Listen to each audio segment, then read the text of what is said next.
Hello students, welcome to the class. Today I am going to discuss chapter number 16 and the name of the chapter is water. Chapter number 16, name of the chapter is water.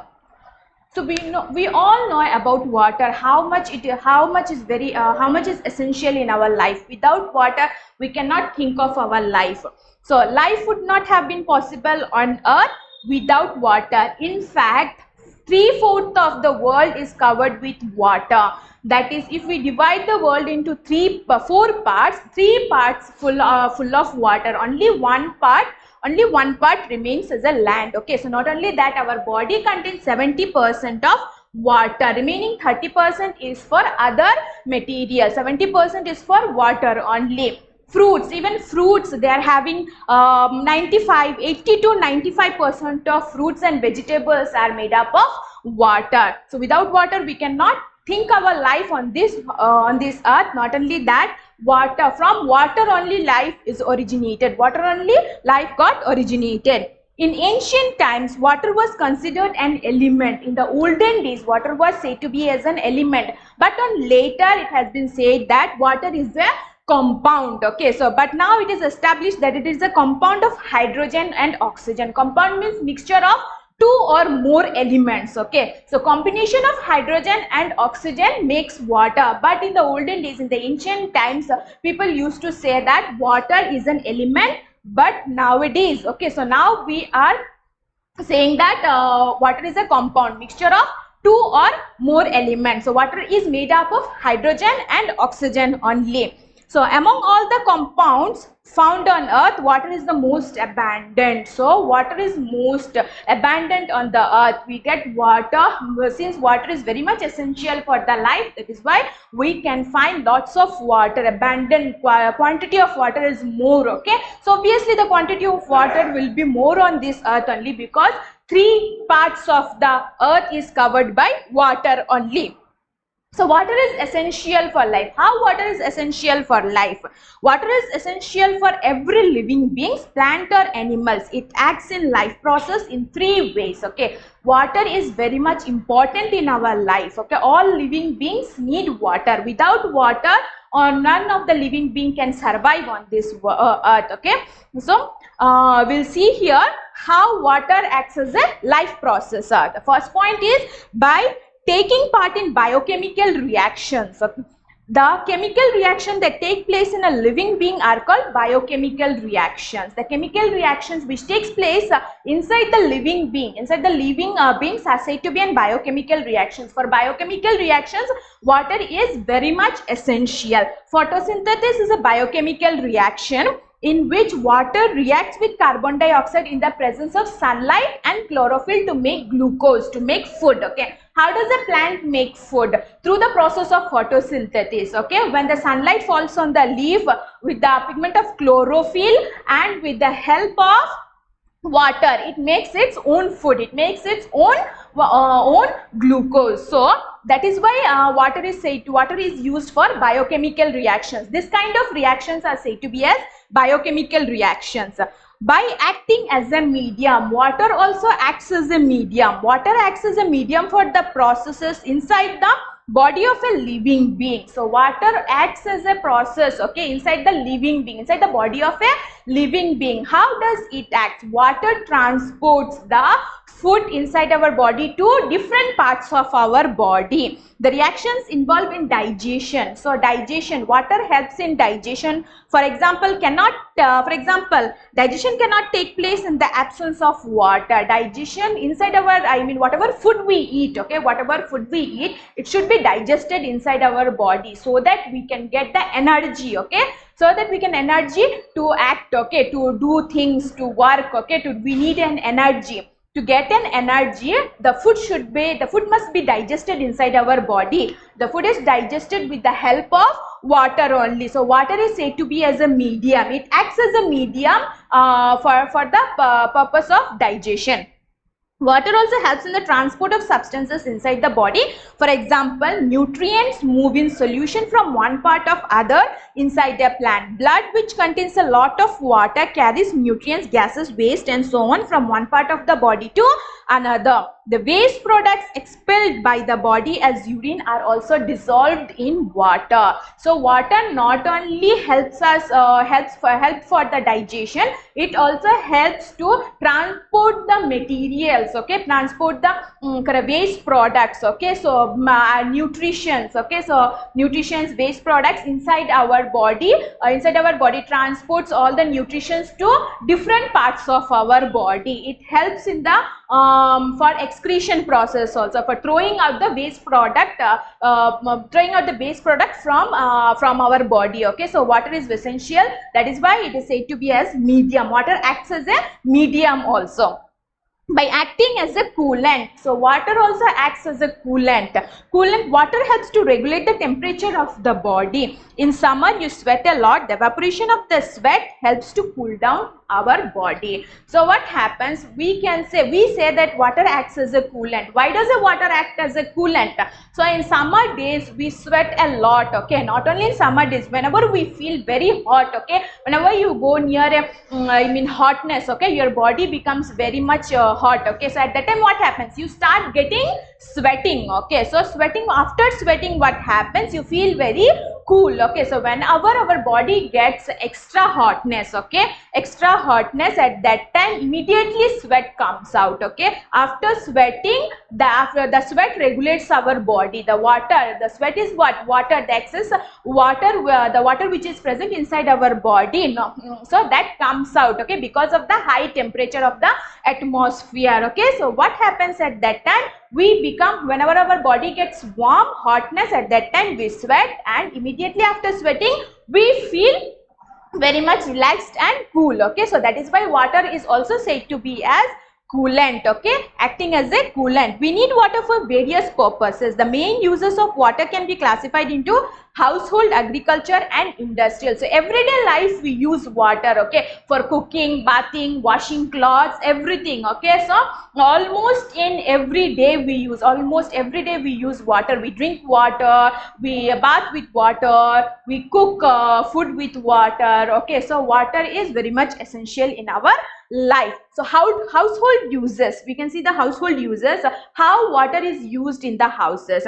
We use water for drinking, cooking, bathing, washing, cooling and gardening, okay. We have water for flushing toilets and cleaning floors. We realize how important it is not to waste water when the water supply fails for a couple of days. So we use everyday life, we use water for bathing, cooking, use washing clothes, washing toilets, wiping the floors, okay. So each and everywhere we use water. These are all the household works, okay. In every household works we use water. So that is why water is very much important in our daily life, okay. Suppose if you think, okay, you are not having water supply for 2 to 3 days, you imagine how would be your life without cleaning properly, without washing the toilet, without taking bath properly. That is why it is important to conserve water, okay, not to waste water. Whenever you go to toilet, okay, don't open your tap for continuously. After using it, immediately you have to close it up, so that water can be conserved for the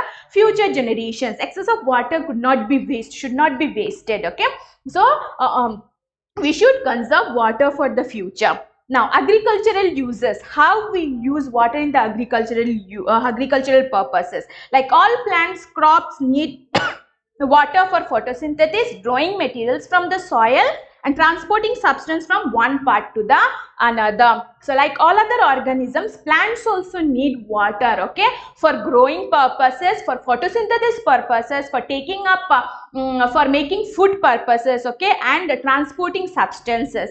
Like photosynthesis process, in the process of photosynthesis, water is very much essential, okay. So whenever the whenever plant wants to make food, at that time sunlight, chlorophyll, water, all these things are necessary, okay. So in the process of photosynthesis, water is required, and for drawing minerals from the soil, to take up minerals from the soil, water is also essential, and transporting all the materials to different parts of the plant also require water, okay. Through water only transports all the minerals, all the materials, all the nutrients which a plant is getting from the soil, that is transported to all parts of the plant with water only.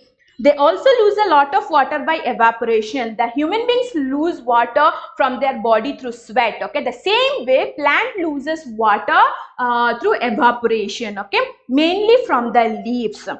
This loss of water is called transpiration. The loss of water from the plant is said to be as transpiration. So, the amount of water thus lost is several hundred times greater than that by plants for other purposes. So, the amount of water which plant loses through transpiration, the process transpiration, is much more greater than the plant you take use of water. Okay, take water, okay, from the soil. Okay. So a large amount of water is required for producing a crop. You may have surprised to learn that for producing 1 kg of corn, the plant uses 350 kg, that is 350 liter of water to produce 1 kg of corn. So remember, 1 kg of corn needs 350 liter of water. Okay, so to produce 1 kg of corn, 350 liters, and water requirement of wheat, 1 kg of wheat. To produce 1 kg of wheat, the water requirement is 500 liter, and to produce 1 kg of potato, the water requirement is 636 liter. The soil must contain sufficient moisture to meet to the needs of crop growing on it. It may not rain enough for the soil to be sufficiently moist. That is why farmers need to irrigate the land. Huge amount of water are required for the purposes. So the soil must contain sufficient amount of moistures. Okay, that is the wetness. Soil should be wet. Okay, to sow a crops. Okay, to grow crops on the soil. If the soil is drought, if drought is a dry place, okay, where there is no water, okay, the land gets broken. Okay, so the land gets cracked. Okay, so at that places no crops are grown. Okay, the soil should be moist to grow crops. Okay, so if sometimes if that particular soil is not essential or not having the proper moisture to grow crops, what the farmers do, they irrigate the land. Okay, they irrigate the field. So the irrigation means supplying water to the dry land for the purpose of growing crops. That is said to be as an irrigations. Okay, irrigate. Okay, so they irrigate the land, and after that only they grow the crops. Okay, so that by irrigating the field or a particular land where the farmers want to grow the crop, they make it wet, they make it moist. Okay, so industrial uses. Industries are often set up on the banks of rivers because they need huge quantities of water for the following purpose. So industries are mostly big industries are mostly set up near the banks of rivers. Okay, so that they can get water very easily from the river, very easily from the seaside. Okay, so that is why the industries are mostly set up on the banks of the nearby water, banks of the river or nearby any watery areas. Okay, so as a reactant, so here the water acts as a reactant. The substance taking part in a chemical reaction, the substance which is taking part in a chemical reactions are said to be an reactant. The industries get the water and they use it in a chemical reactions. Okay, so water is very much essential for the chemical reactions. Not only that, industry used as a water as a solvent also. Steam is used for the production of electricity and other purposes. The steam of the water, the vapor, okay, so that has been used for the production of electricity, and for other purposes also it is used. Okay, so that is why the reason industry obviously need the electricity, okay, to run its machinery, machines. Okay, so for the disposal of waste as a coolant. Okay, so for disposal the waste, throwing out the waste, industry needs water. Okay, how they throw the waste materials will come out through a pipe along with the water, and the waste material goes to the river, or it goes to they throw the waste material with water to the seas or rivers. Okay,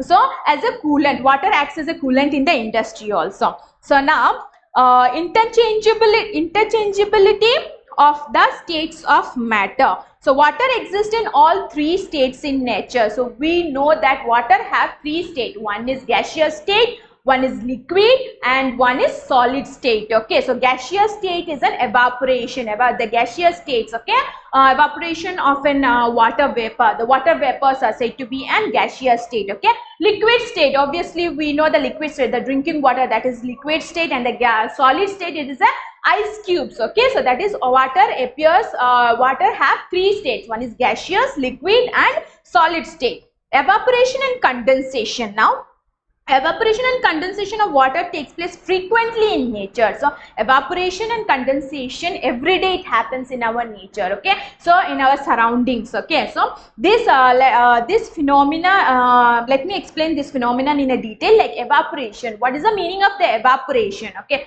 evaporation means to vaporizing the water. Okay, the water from the liquid, from liquid to get the change of water, from the change of liquid water from liquid state to an gaseous is said to be an evaporation. Suppose you're having a pond or seas and lakes. Okay, water is present. Okay, so at that time what happens, when the sun rays, when the heat falls, okay, when the heat falls on that water, at that time the water starts evaporating, okay, towards the atmosphere. Okay, so evaporation, that when a liquid changes into vapor, that is gaseous state, we say that the liquid has vaporized. So when the liquid changes, when a liquid changes from changes to gaseous state, okay, so that is called vaporizations. Okay, for example, I can say here boiling water. Okay, so take an utensil, pour some water on the utensil and start boiling. That time what you see, the vapors are coming out. No, by heating the vapors are coming out. When you heat the water, at that time the vapors are coming out. So from the liquid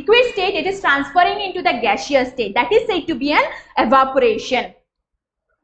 Vaporization is fast at the boiling point of the liquid, but the changing in state from liquid to vapor also takes place below the boiling point. This is called evaporation. Okay, so vaporization is very fast. Okay, so when you boil water, at the boiling point of water is 100 degrees Celsius. Okay, so at that time what happens, the vapors which is coming out, that is called vaporization, and below the 100 degrees Celsius also, below the boiling point of the water, also below the boiling point of any other liquid, it gets vaporized. Okay, so that vaporization is said to be an evaporation. It is not necessary that water should come into 100 degrees Celsius boiling point, that only it should evaporate. Okay, so not only that, if it gets a little amount of heat also, at that time also it starts evaporating. Okay, evaporating to the atmosphere. You must have observed that a small amount of water split on the floor disappears on its own, and wet cloths dry when hung on a cloth line. All this happens because water evaporates into the atmosphere. Some questions come to your mind, like some questions come to your mind, like wet cloths dry faster in sun compared to the shade place. Okay, so why wet cloths are dried faster in the sun? Because the sun rays are very much heated. Okay, so when the heat falls, evaporation happens very fast. Okay, so not only that, when you split drops of water on the floor, after some time what will you see? Will it remain the same drops of water on the floor? No, it doesn't remain. After a few minutes, what will see? The drops of water got evaporized and that place become dry. Okay, that is because of the evaporation. That shows that evaporation happens. Okay, so below the 100 degrees Celsius, below the boiling point of the liquid also evaporation takes place. Okay, so that is only. So conditions that help evaporation. So there are certain conditions where evaporation is faster, where evaporation takes place. Okay, that high temperature, at a very high temperature, evaporation is very much faster. When you wash cloths and the wet cloth you hung on a cloth line. Okay, so immediately when the sun rays falls on the cloth, at that time what happens? The sun rays are very much hot. Okay, the evaporation, the water inside the cloth, the water which is present in the cloth. Okay, that gets evaporated and our clothes get dried. Okay, so because of the hotness of the atmosphere, because of the sun rays. Okay, so that proves that that proves that high temperature is required for evaporation. High temperature is necessary for the faster evaporation. Okay, Then low humidity. Humidity means like the air contains moist particles, water. Okay, so the air which contains water vapors are said to, that air is said to be as humid. Okay, so that is that condition is said to be as humidity. So where there is a less humidity, the evaporation is easier, the evaporation is faster.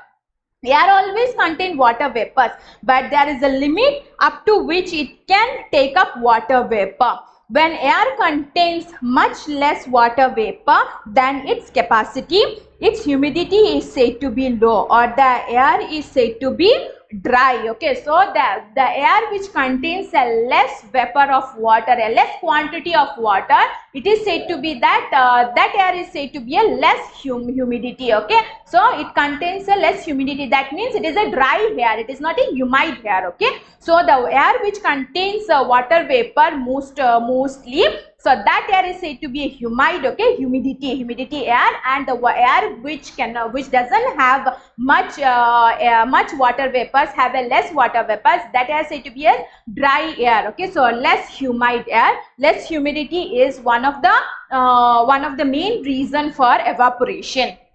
Naturally, humid air can take up less water vapor than dry air. In other words, evaporation takes place faster in dry air. So suppose example you can say like when you're washing clothes. Okay, when you're washing clothes, okay, after washing clothes you put it up for dry. Okay, so wash two cloths, one you dry inside your home, one you dry inside your roof. Okay, so inside your room, and one you take into the terrace. Okay, so that is one you expose to the sunlight. Okay, which one will dry faster? The cloth which you have hung outside, no, so that one will dry faster compared to the cloth which one you kept inside the room, because the sun rays, okay, so the hotness of the sun rays, about the heat of the sun, okay, so makes evaporation faster compared to the cloth which is inside inside your room, with the cloth which is inside your room. A large surface, evaporation also needs a very large surface. The surface area, the faster evaporation of a liquid. The surface, if you have a large surface, okay, so the evaporation takes faster. So this is because molecules evaporate only from surface of a liquid by separating out wet cloths on a cloth line. We increase the surface area of the cloths. Okay, large surface example I can give, the same cloth only, you wash two cloths. Okay, so one, what you do, one you hang properly. Okay, so properly taking a large surface, you hung the cloth properly, you spread the cloth very nicely on the cloth line, and one cloth without spreading, just you keep it up. Okay, by grouping 2 or 3 cloths, by grouping you keep it up, and one cloth you spread. Okay, spread on the cloth line. Okay, which one will dry fast? The spreaded one will dry fast, because the surface area is more, okay, compared to the grouped cloths. Okay, now drought. A drought helps a liquid to evaporate. So a drought is a drought, okay, so helps a liquid to evaporate. Okay, drought means a dry area. Okay, so in a dry area, what happens, dry area, all the water gets evaporated. Okay, so in that dry land, what happens, the land gets cracked. Okay, because of the lack of the water, that is said to be as drought. Okay, condensation, the change of state from gaseous to liquid is said to be as condensation. What is evaporation? Evaporation is a liquid change of a substance. Okay, change of a thing from liquid to gaseous is evaporation, and condensation is gaseous to liquid form. It is said to be as condensation.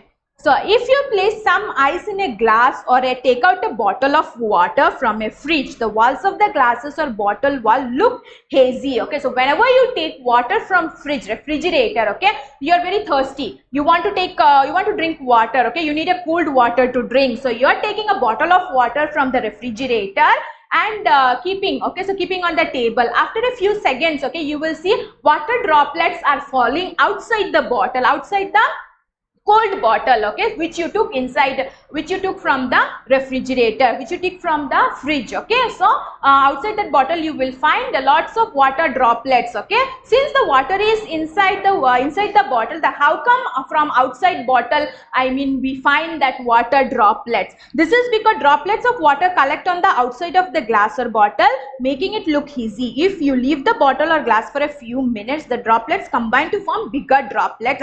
Being heavy, the drops trickle down and collect at the bottom. Why does it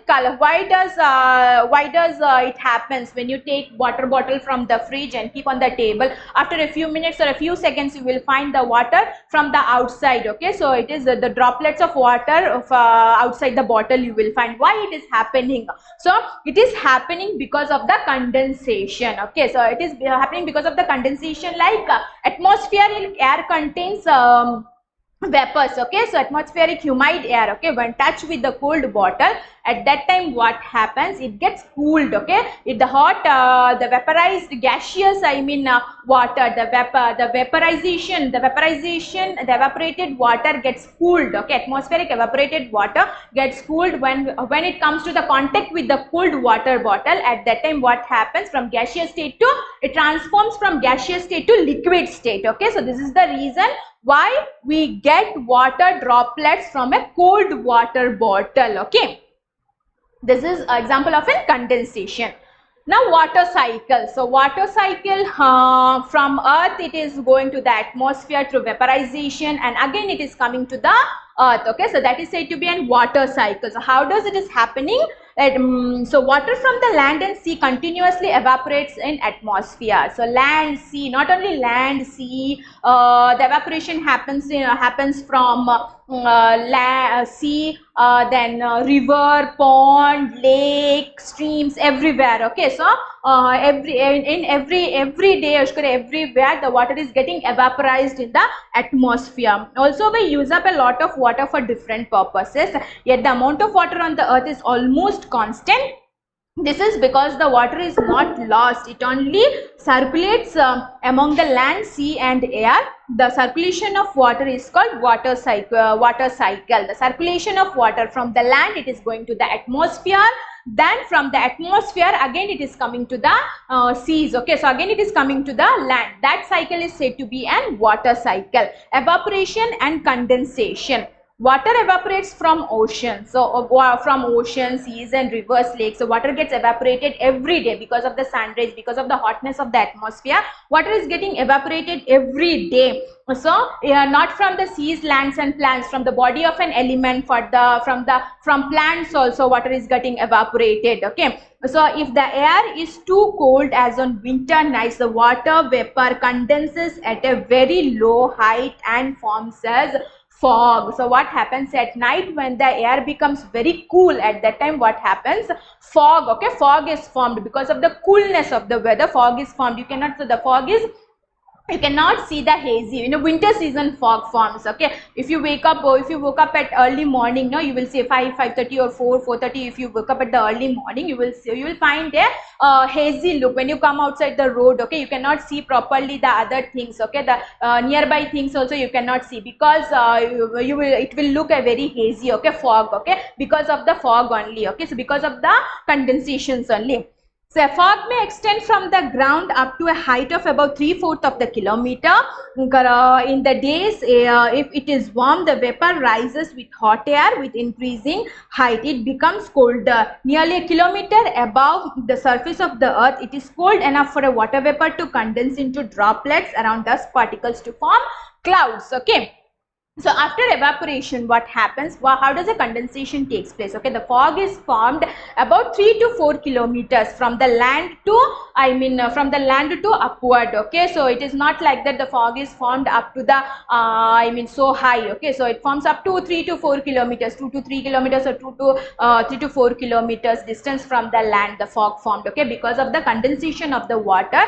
That means the vapored water which get cooled down. Okay, and forms a hazy look. Okay, that is called fog. Okay, from gaseous state to liquid state. Then precipitation. Precipitation means a rain which comes down. Rain snowfalls, all these things are precipitation. When water gets evaporated and then it gets condensed, okay, so after condensation it precipitate, that means it falls down, okay. So when it becomes very much heavier on the upper atmosphere, at that time it come to the land, okay, that is said to be a precipitation. In short, we can say rain is a precipitation, okay, which is coming down from the above. The droplets in the clouds are extremely small. They are so small that hundreds of thousands of them may have combined to form a drop. When the droplets become large, they fall. While falling, if they meet hot air, they again get vaporized.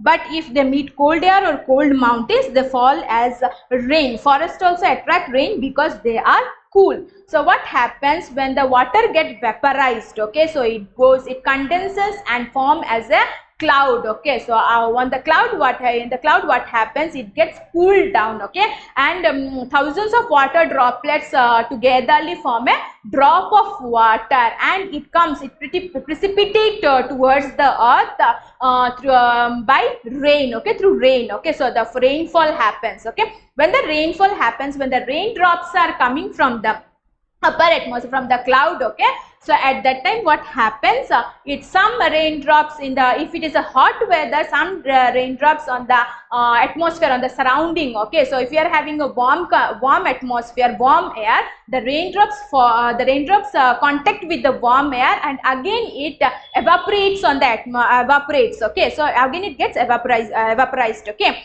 So, and if it meets with the cold air in the atmosphere, it drops down on the land as a rain. So that is why mountain areas get lots of rain, because mountain areas are cool, okay, cool air, okay. They are having a cool air because of the trees, okay. So mountain areas, they get more rain, okay, more rainfall compared to the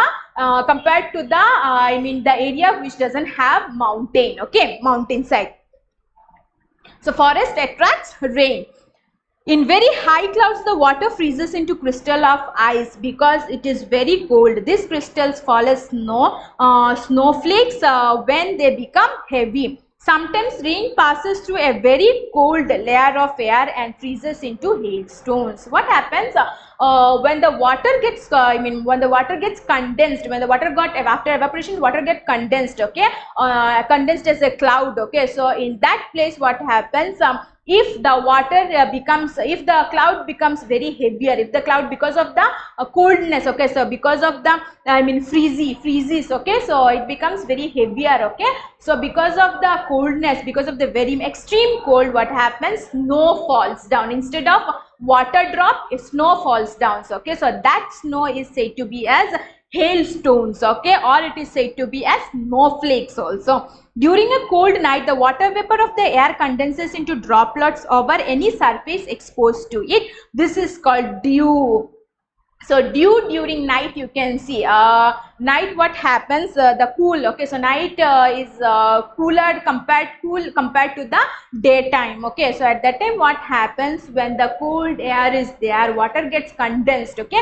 Dew you can find at the early morning when you get up, or at night, or at a midnight or night, if you go outside, from what will you see, the leaves having small water droplets, okay. So water drops that is falling from the leaf. How? If it doesn't rain also, the water comes from the leaf, okay, the water falls from the leaf. That water is said to be as dew. That drop of water, okay, that droplets is said to be as dew because of the coolness of the weather. If you have played outdoor games like cricket or football earlier in the morning in winter, you may have noticed that ground is wet with dew. So dew, for example, early morning, if you get up, especially it happens in the winter season, and when you get up, so early morning, or in the summer season also it happens, but summer season it is quite less compared to the winter seasons, okay. So in summer season it happens only when the night becomes very much cool, okay, compared to the day one. At that time only dew forms, okay. If you go outside, mostly you will find the grasses are wet. Why the grasses are wet, okay? How the grass became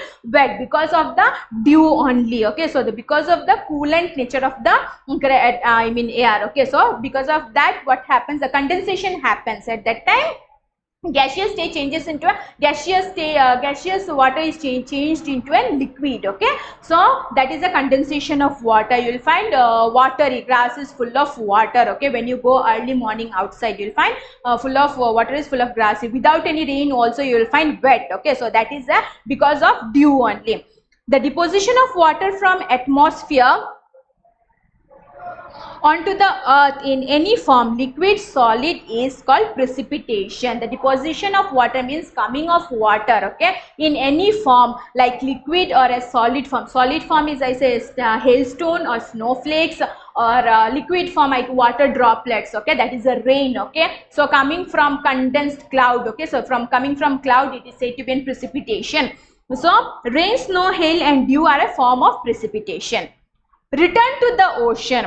The water that falls as rain or snow returns to the ocean. Land is at a higher level than the ocean. Therefore, most of the rainwater runs off to oceans either directly or through rivers and streams. Snow from the mountain melts and runs off to the oceans or rivers. Okay, what happens when the precipitation happens? When the rain falls on the land is high. Okay, higher than the ocean. Okay, the ocean is quite lower than the land. Okay, so what happens when the rain comes? All the water gets collected into the ocean and the river. Okay, the cycle you can see from the land, it is getting evaporated and it is getting condensed as a cloud.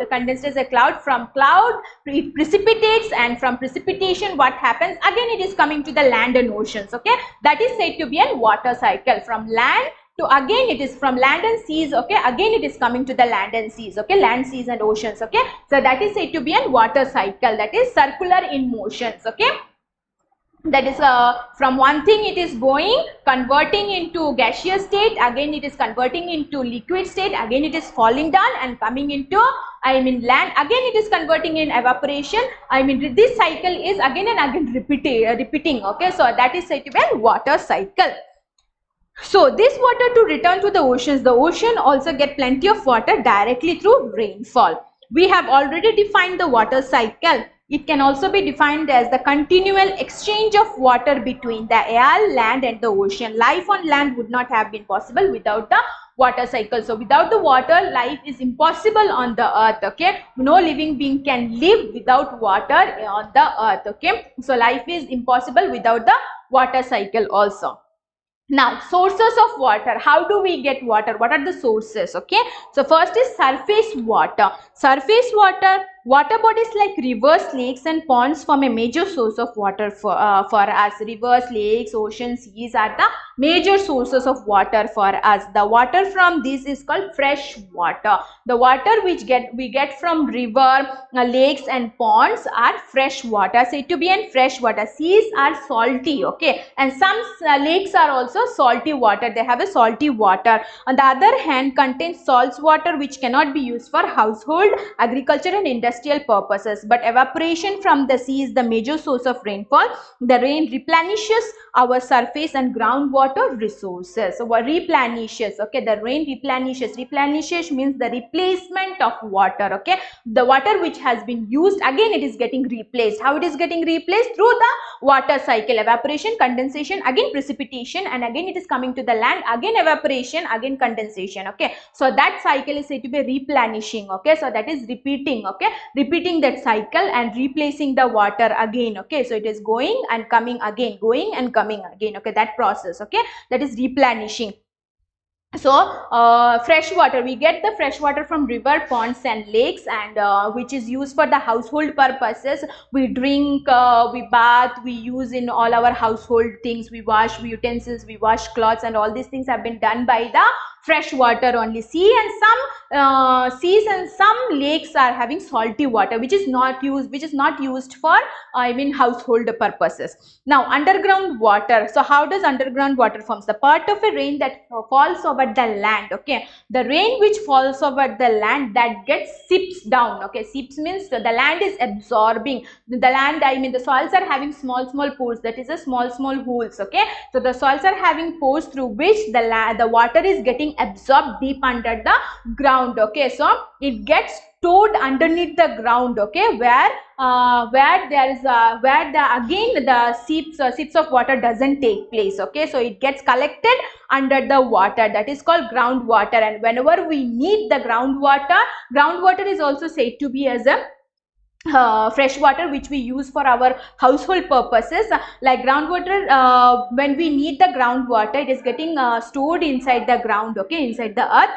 What happens at that times, groundwater, whenever we need, we use pump. Okay, so we use pump to pump it out, okay, through manual operator or a power operator. Power operator is like using motors. Okay, nowadays with using motors we are taking underground water. Okay, so that is underground water. And before the inventions of the motor, people used to take underground water by pumping manually, okay, by pumping themselves. Okay, so that is, we use the underground water which is the rain is the source of underground water. When the rain falls on the land, at that time what happens, it get the rainwater gets seeps down. Okay, seeps means to absorb. Okay, the land absorbs the water underneath of it and it get collected under the ground. That water is said to be an underground water which is used afterwards. Okay, in groundwater, everlasting. Groundwater is not everlasting. So groundwater, you cannot say groundwater is everlasting. You can get it continuously. It depends on our use. Okay, so if we use lots of plenty of water, okay, plenty of water, that obviously it will get finished only. Okay, if we use anything I mean regularly, without thinking,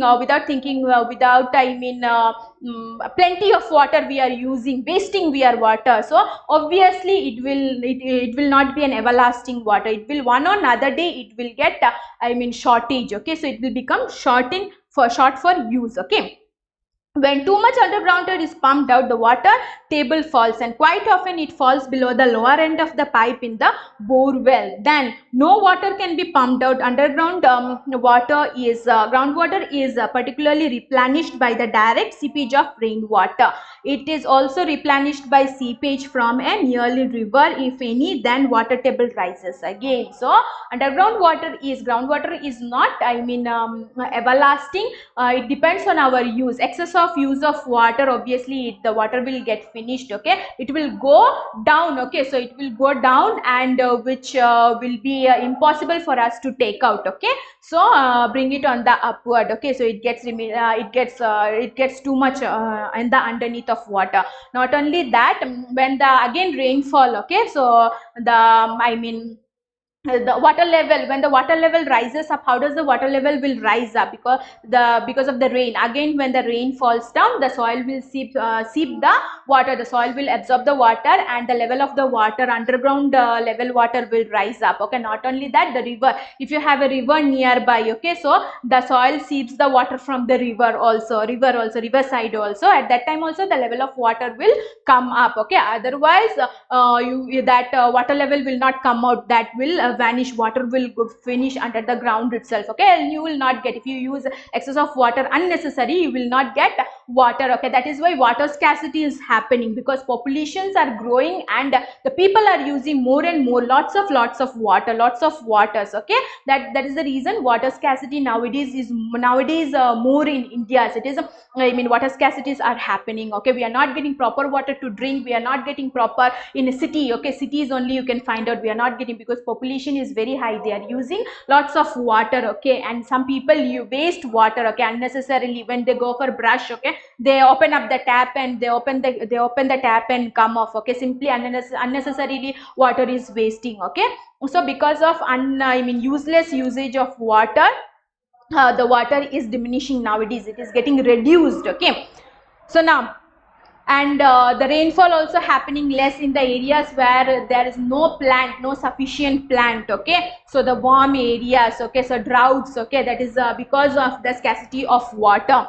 You may have seen water gushing out from under the ground from a spring. This water is underground. Springs supply water to many lakes and ponds. Okay, so springs is a place where underground water is exposed. Underground water, we can find the underground water in a small areas. Okay, springs. Okay, so it is coming out springs. Through springs, the water is supplied to the lakes and the ponds also. Now, drought and flood, the two extremes. Okay, so drought and flood are the two natural extremes. Okay, so drought, we have just discussed the role of rain play in renewing our water. How does the rain helps to renew the water of underground, water of the land and seas? Okay, so how it we have just discussed everything. Now we will see about drought and the flood. What is drought and what is flood? So what will happen if it does not rain? Have you ever imagined if it does not rain for years after years? What will happen to that area? The water gets the water inside the land, the water on the land everywhere. Okay, in particular area where rain is not falling for years and years, that place will become very much dry. That dryness is said to be as drought, where the land gets cracked. Okay, because of the less amount of water, or because of no water present on the land. Okay, so that is said to be as drought, where there in that places no crops will be grown, that places no animals can live there, no human beings, no animals, no living organisms can survive on that drought place. Okay, because there is no water, and water is very much essential for our life. So without rainfall, there is no water to irrigate the cropland. So crops get destroyed, and there is a shortage of food. Farmers who depend on crops for their survival suffer immensely. Rivers, lakes and ponds and wells dry up. The water table falls and the borewell fall. This leads to shortage of drinking water. So shortage of in a drought, dry place. Okay, dry place where land gets cracked, that is said to be as drought, where there will be no food, no crops will be grown, the farmers will suffer, and whether if the farmers don't grow crops, so we will not get the food. Okay, so that many destructions will happen if the in a drought place, no life can live on the drought place. And in the same way, flood, what do you mean by flood? What will happen if rain falls heavily continuously 6 to 7 months? If rain is falling on a particular area, what happens? It comes to a certain stage or a certain area that land stops sipping the water. Okay, so how much? The land also have a capacity to sip water, to absorb water, to store water. Okay, so excess of, after storing its limitations, the excess of water will be overflowing over the land, upon the land. Okay, so over the land. What happens at that time? When the rain falls continuously for 3 or 4 months, what will you find? You cannot come out from your house. The water will be floating on the land. Okay, so even the concretes will stop by seeping the water, collecting the water. Okay, so all the excess water, because of the heavy rainfall. Okay, so the excess water will be on the upper side of the land, will not be able to walk, will not be able to walk on the road. Okay, so because land have its limitations to seep means to absorb the water. Okay, when it gets the limitation gets over, at that time it doesn't seep any water. Okay, so at that time what happens? The excess water which remains, that floats on the land, so that makes flood. Heavy rain also have destructions. Not only that, the plants, okay, the plant with the root of the plant will take excess of water, and it will die. Okay, so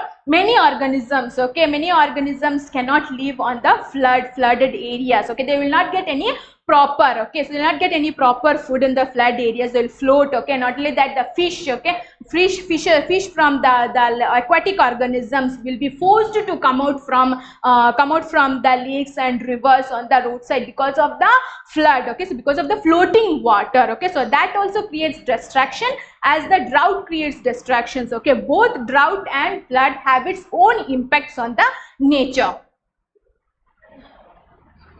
How to conserve water? So we need to conserve water. So we can see here nowadays the scarcity of water is happening, rapidly it is happening on India. So compared to the ancient days, conservation of water is very much important. Conservation of water means to store water for the future purposes. Okay, unnecessary, to stop the usage of unnecessary of water. Okay, so we have to use water very carefully, and wherever it is necessary, that time only we have to use. Unnecessarily we should not use any water. To conserve water, to save water for the future purposes.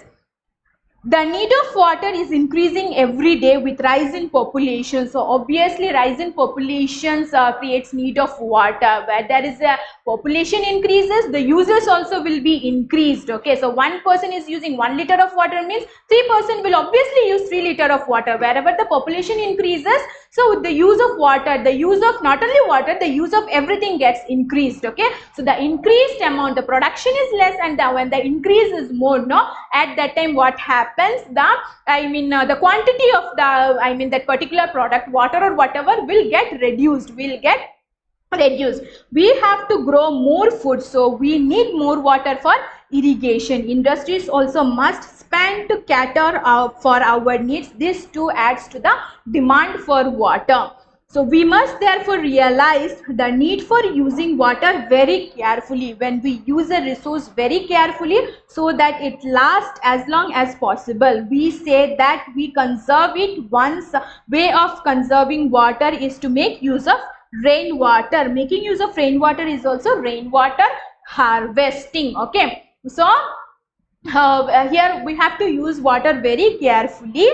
When we use resources very carefully, so that it lasts for a longer time. If you use resources very carefully, it lasts for a longer time. And we say that longer, when we use, for a longer time, we conserve. Okay, we protect. That is said to be as conservations. Okay, so in one way, conservation of water makes we can use to conserve water. We can use rainwater. Okay, so we can, as much as possible, we can take the advantage of the rainwater. Simply once the rain is falling, that we should not simply go the water, let the water into a vein. Okay, so we can use the rainwater purposefully to conserve the water, to use the water resource water for a longer time. That is said to be a conservation. How we can use the rainwater? Let me pit or tanks are dug in low-lying areas to collect rainwater. By collecting, we can use the rainwater in a tank or a pits. We can dug the pits or we can make a tank. Okay, so where we can collect the rainwater,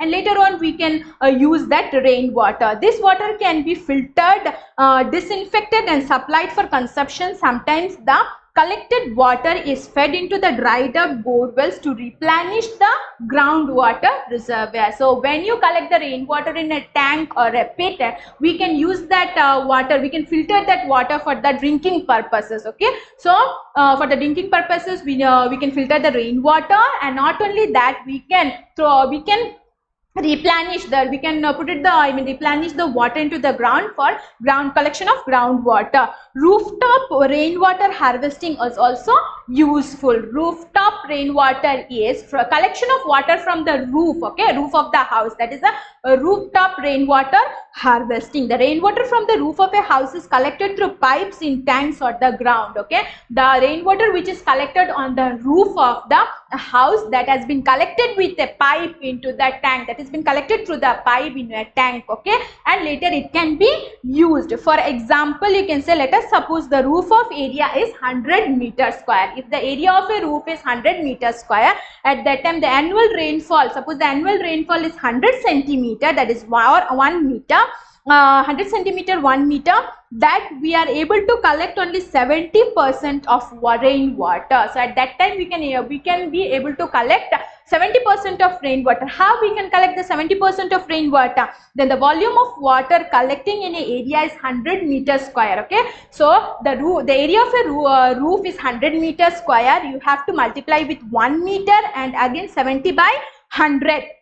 So that is 70 meter cube, that is 70,000 liter will get collected. Okay, so collected in a tank. And for a family of 4, if a family contains 4 members requiring 400 liter water a day. Okay, so 4 members are using 400 liter per day. That means harvesting of water through rooftop water will run for 175 days. That is about 6 months. We can, by collecting water from the rooftop, 175 days can be run. A family of 4 members. So think how much water we are saving, how much water we are harvesting from the for making use of rainwater. Simply not letting the rainwater to flow in a drain. Okay, so we are collecting and we are conserving and we are making use of it. So like this way we can reduce the scarcity of water in many areas.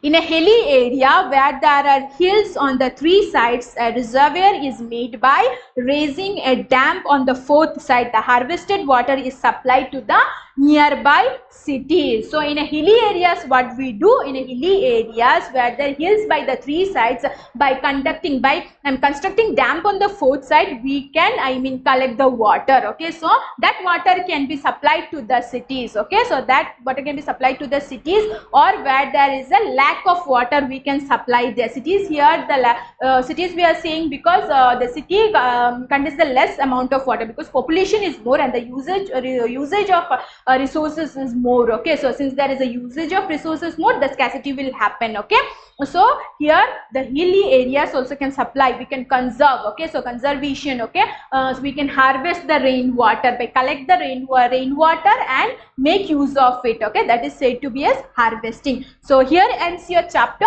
If you have any doubt regarding this chapter, you can contact me at night. Thank you.